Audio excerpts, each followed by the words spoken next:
মাননীয় অর্থমন্ত্রী যিনি খুব গর্বের সাথে সংসদে বলেছেন যে বিএনপি সরকার যখন ক্ষমতায় আসে তখন ম্যাক্রো ইকোনমিতে কোনো সংকট তৈরি হয় না। তো এখন আমার এটা শুনে মনে হয়েছে যে দার্শনিক হেগেল তাকে নাকি তিনি নাকি উল্টো মানে হাত নিচে পা উপরে এভাবে নাকি তিনি হাঁটতেন। তো তার তত্ত্বকে নাকি সোজা করেছেন কার্ল মার্কস। এখন বিএনপি সরকার যে আপনার পা নিচের দিকে মানে পা পেছনের দিকে এবং মাথা পেছনের দিকে দিয়ে সামনের দিকে হাঁটার চেষ্টা করছে, এটাকে ঠিক করবে কোন কার্ল মার্কস?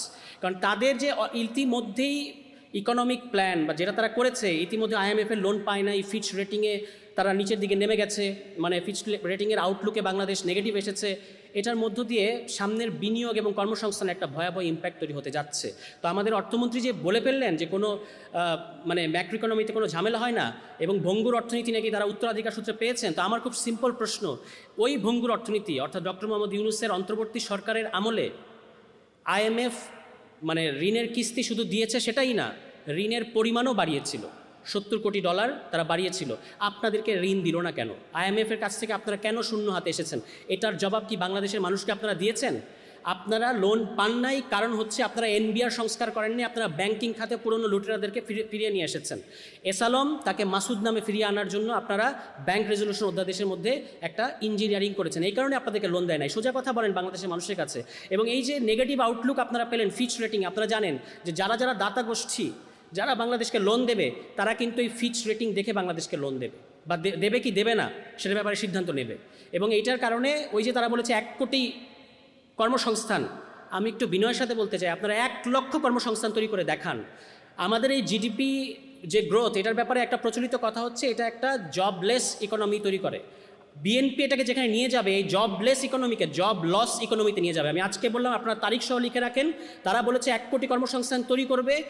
মূলত যেটা হবে, জবলেস ইকোনমি যেটা এক্সিস্ট করছে এটাকে তারা জব লস মানে মানুষ আরও চাকরি হারাবে, চাকরি দেয়া দূরে থাকে আরও চাকরি হারানোর দিকে তারা বাংলাদেশকে নিয়ে যাচ্ছে আপনাদের কাছে।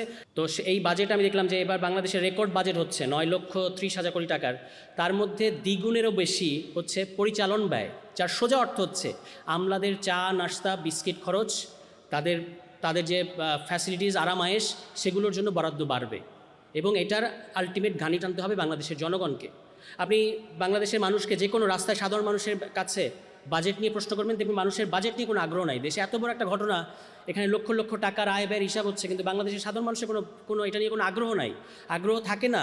এটার কারণ হচ্ছে যে তারা জানে যে আসলে বাজেটের উদ্দেশ্য, একটা সরকারের বাজেটের উদ্দেশ্য হওয়া দরকার খুব কমন সেন্স, এটার জন্য কোনো রকেট সায়েন্টিস্ট হওয়ার দরকার নাই। কমন সেন্স বলে যে বাজেটের উদ্দেশ্য হতে হবে গরিবই হটাও, মানে আপনাকে পভার্টি এলিভিয়েশনের একটা রোডম্যাপ তৈরি করতে হবে। কিন্তু আলটিমেটলি বাজেট গিয়ে যেখানে দাঁড়ায় এটা হচ্ছে গরিব হটাও, মানে অ্যান্টি পভার্টি স্কিমের জায়গায় তারা নিয়ে আসে এটাকে অ্যান্টি পুয়ার একটা বাজেট তৈরি হয়ে যায়। পভার্টি জায়গায় থাকে, বরং মানুষ আরও বেশি বেশি গরিব হতে থাকে, যেটাকে আজকাল বলা হচ্ছে যে নিউ পুয়ার। মানে নিউ পুয়ার মানে ওই কাজ নাই সেরকম না, এই নিউ পুয়ার বা নয়া গরিব হচ্ছে তারা যাদের বাইরে ফিটফাট কিন্তু ভেতরে আসলে সদরঘাট। এটার মানে হচ্ছে যে আপনি বাইরে খুবই মিডল ক্লাস, বাইরে আপনি মধ্যবিত্ত, কিন্তু কনজামশন নেটের একেবারে তলানিতে অথবা কনজামশন নেট থেকে আপনি ছিটকে পড়েছেন। এটাই হচ্ছে নতুন গরিব। আপনি সামনে যে বাজেটটা আসতে যাচ্ছে, এখন যে হাই ইনফ্লেশন চলছে, আপনি দেখবেন এই নতুন গরিবের সংখ্যা বাড়বে। আর কর্মসংস্থানের কথা কি বলবো, কর্মসংস্থান তো আমাদের এই যে মাননীয় অর্থমন্ত্রী যিনি খুব গর্বের সাথে সংসদে বলেছেন যে বিএনপি সরকার যখন ক্ষমতায় আসে তখন ম্যাক্রো ইকোনমিতে কোনো সংকট তৈরি হয় না। তো এখন আমার এটা শুনে মনে হয়েছে যে দার্শনিক হেগেল তাকে নাকি তিনি নাকি উল্টো মানে হাত নিচে পা উপরে এভাবে নাকি তিনি হাঁটতেন। তো তার তত্ত্বকে নাকি সোজা করেছেন কার্ল মার্কস।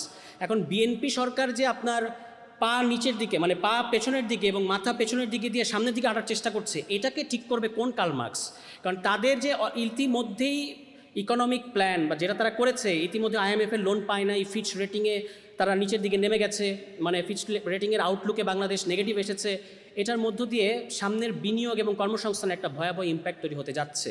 তো আমাদের অর্থমন্ত্রী যে বলে ফেললেন যে কোনো মানে ম্যাক্রো ইকোনমিতে কোনো ঝামেলা হয় না এবং ভঙ্গুর অর্থনীতি নাকি তারা উত্তরাধিকার সূত্রে পেয়েছেন। তো আমার খুব সিম্পল প্রশ্ন, ওই ভঙ্গুর অর্থনীতি অর্থাৎ ডক্টর মোহাম্মদ ইউনূসের অন্তর্বর্তী সরকারের আমলে আইএমএফ মানে ঋণের কিস্তি শুধু দিয়েছে সেটাই না, ঋণের পরিমাণও বাড়িয়েছিল, $70 কোটি তারা বাড়িয়েছিল। আপনাদেরকে ঋণ দিল না কেন? আইএমএফের কাছ থেকে আপনারা কেন শূন্য হাতে এসেছেন? এটার জবাব কি বাংলাদেশের মানুষকে আপনারা দিয়েছেন? আপনারা লোন পান নাই, কারণ হচ্ছে আপনারা এনবিআর সংস্কার করেননি, আপনারা ব্যাংকিং খাতে পুরনো লুটেরাদেরকে ফিরিয়ে নিয়ে এসেছেন। এসালম তাকে মাসুদ নামে ফিরিয়ে আনার জন্য আপনারা ব্যাংক রেজলিউশন অধ্যাদেশের মধ্যে একটা ইঞ্জিনিয়ারিং করেছেন, এই কারণে আপনাদেরকে লোন দেয় নাই। সোজা কথা বলেন বাংলাদেশের মানুষের কাছে। এবং এই যে নেগেটিভ আউটলুক আপনারা পেলেন ফিচ রেটিং, আপনারা জানেন যে যারা দাতা গোষ্ঠী যারা বাংলাদেশকে লোন দেবে তারা কিন্তু এই ফিচ রেটিং দেখে বাংলাদেশকে লোন দেবে, বা দেবে কি দেবে না সেটার ব্যাপারে সিদ্ধান্ত নেবে। এবং এইটার কারণে ওই যে তারা বলেছে 1 কোটি কর্মসংস্থান, আমি একটু বিনয়ের সাথে বলতে চাই, আপনারা 1 লক্ষ কর্মসংস্থান তৈরি করে দেখান। আমাদের এই জিডিপি যে গ্রোথ, এটার ব্যাপারে একটা প্রচলিত কথা হচ্ছে এটা একটা জবলেস ইকোনমি তৈরি করে। বিএনপি এটাকে যেখানে নিয়ে যাবে, এই জবলেস ইকোনমিকে জব লস ইকোনমিতে নিয়ে যাবে। আমি আজকে বললাম, আপনারা তারিখ সহ লিখে রাখেন, তারা বলেছে 1 কোটি কর্মসংস্থান তৈরি করবে। মূলত যেটা হবে, জবলেস ইকোনমি যেটা এক্সিস্ট করছে এটাকে তারা জব লস, মানে মানুষ আরও চাকরি হারাবে, চাকরি দেয়া দূরে থাক, আরও চাকরি হারানোর দিকে তারা বাংলাদেশকে নিয়ে যাচ্ছে। আপনাদের কাছে বিশেষত যারা এখানে এক্সপার্ট আছেন বিভিন্ন সেক্টরের, আমার কথাগুলো খুব তিক্ত মনে হইতে পারে, আমি রাজনীতি করি, আমি এভাবেই কথা বলবো। আমি বলবো যে বিএনপি সরকার, আমার সুগার কোটেড কথা আমার পোষে না। আমি জানি যে বিএনপি সরকার যে পথে নিয়ে যাচ্ছে বাংলাদেশকে 3 মাসে যেটা দেখিয়েছে, আমি একটা 2টো উদাহরণ দিয়ে আমার কথাটা সারি। একটা হচ্ছে তারা খাল খনন কর্মসূচি করছে। এখন কি অদ্ভুত কাণ্ড তারা করেছে আপনারা জানেন? খাল খনন কর্মসূচি উদ্বোধন করতে যাবেন মাননীয় প্রধানমন্ত্রী, এটাকে অনেকে, মানে আমি তো অত খারাপ লোক না, কিন্তু খারাপ লোকেরা বলছেন যে আসলে খাল খনন কর্মসূচি হয়ে গেছে মাটি কাটা কর্মসূচি।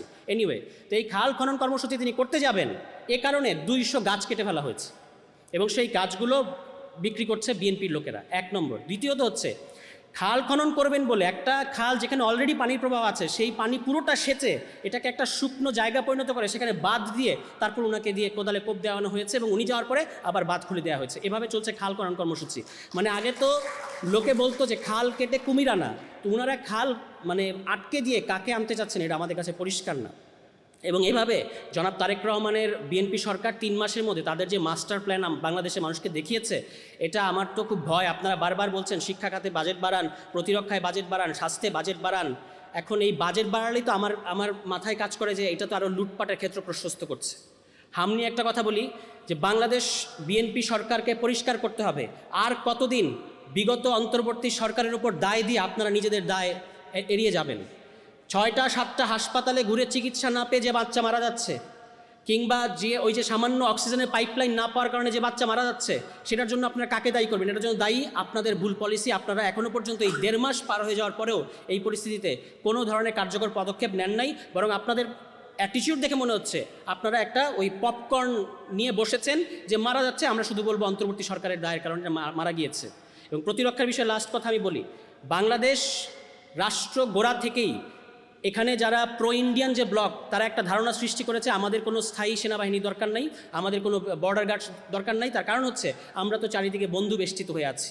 এবং এটা যে কত ব্যাপকভাবে আমাদেরকে ব্যাকফায়ার করেছে এটার প্রমাণ হচ্ছে এই যে আরাকান আর্মি, এই আরাকান আর্মি আমাদের জেলেদেরকে ধরে নিয়ে যাচ্ছে, আমাদের ট্রলারগুলোকে আটকে রাখছে। কয়েকদিন পরে তারা হরমুজ প্রণালীর মতো টোলও নেওয়া শুরু করবে।